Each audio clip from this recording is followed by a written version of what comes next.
Hey fellow skeptics, Lester the Skeptic Tank here.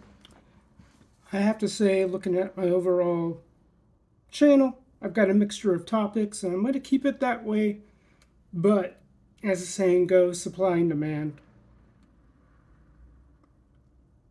I often nowadays say I appreciate comments probably more than I do subscribers, not that I turn away those subscribers.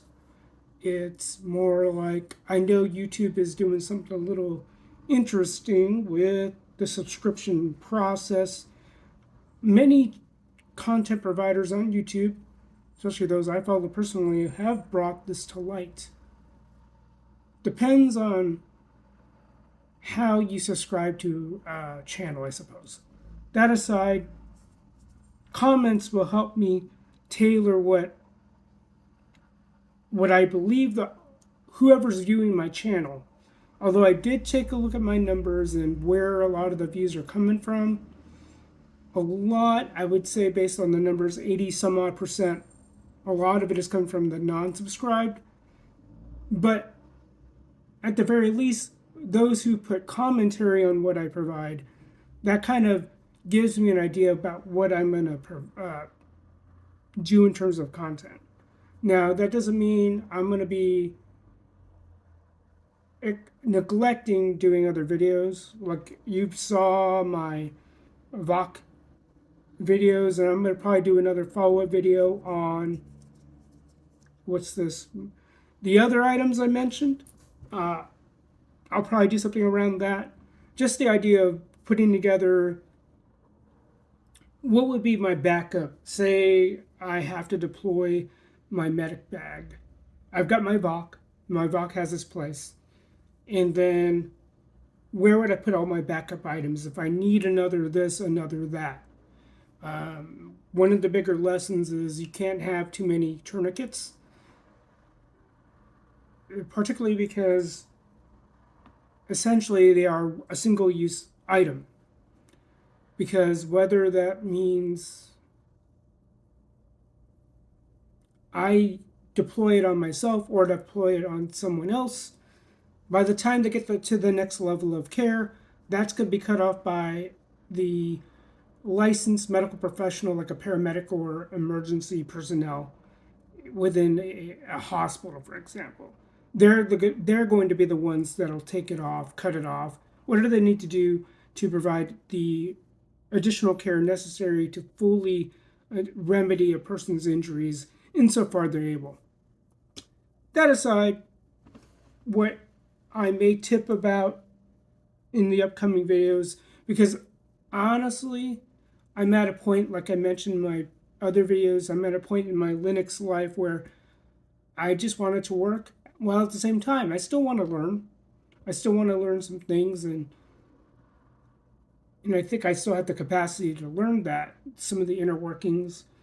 And I often said, well, I only need the answers to the questions I have. So just a heads up. I got this, I don't know how long ago now, but I think this was probably a 2012, 2011 purchase.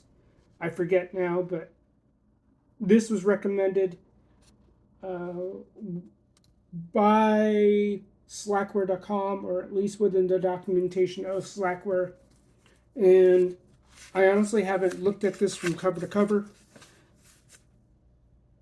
And I believe this could be something that could be a little bit more sustaining, especially those who want to have a more rounded foundation.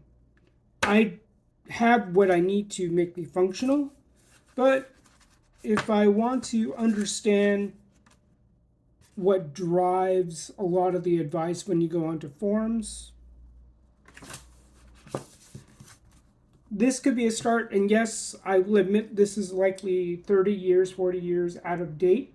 But as with my prior computing training, I have an ROP certificate from my high school. That's as far as it will go. That's as far as I can. That's as far as I went. Yeah, I took some CIS classes, IT classes, but a lot of my base is the principles I learned from that year in high school, which was a combo of lecture and lab work, which, if the class is conducive to be set up in that way, that is like the best way to learn.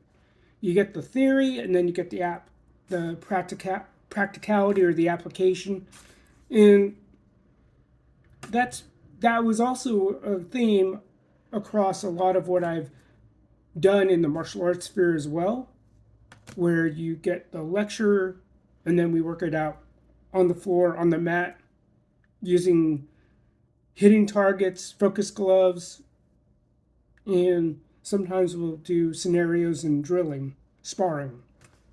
But in terms of Linux, this will help me understand the logic to a point, and we can't lose sight of the fundamental knowledge that one can get from a text about as 30 or 40 years old, possibly, because there are things that can still apply, and everything else is cherry on top.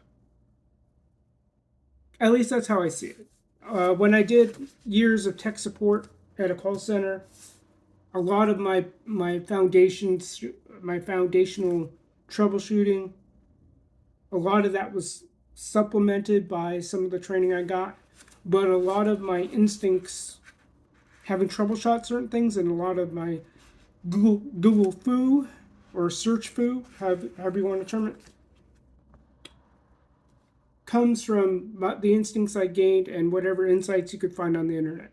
With the decades having passed since the internet's gotten a lot more mature with respect to the breadth of knowledge, the depth of knowledge provided by the peer-to-peer infrastructure, people can get whatever they can for something like this.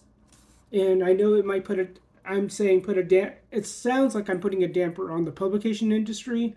In a way I am, and in a way I'm not. There's a time and a place, especially for those who don't have this already. Okay, sure, grab the newest edition of that said title. There are some things that might have been updated from prior text such as these, because I'll say right away, as I started looking further into the beginnings of these pages, they have hardware references to things that are from the 1980s, early 90s, 486, as an example, Pentium. We're well beyond the Pentium days and the 486 days, but I think a lot of the underlying truths are still applicable to even today. So that's what I've got. That's what I believe I will take you guys through, particularly when it comes to the experience I've gained using Slackware, seeing a lot of the improvements in the building and installation experience of various games and applications. I hope to provide myself a deeper personal foundation of Linux so that if something does go wrong, I have the means to addressing it. A lot of what I have done with respect to Linux is a nuke and pave, or I found a lot of piecemeal solutions. So wish me luck here, see if I can be consistent with that. And I believe I might have teased a little mermaid thing some time ago, but honestly, that's been a bit of a trip because I've seen 2 Little Mermaid things. I've yet to read the original, at least a decent English translation of the original Hans Christian Andersen version of the story. That way I can compare them, see if it's an apples to apples or apples and oranges, and so on. All right, hopefully this didn't take too much of your time, skeptics. Till the next video, peace out. Have a good one.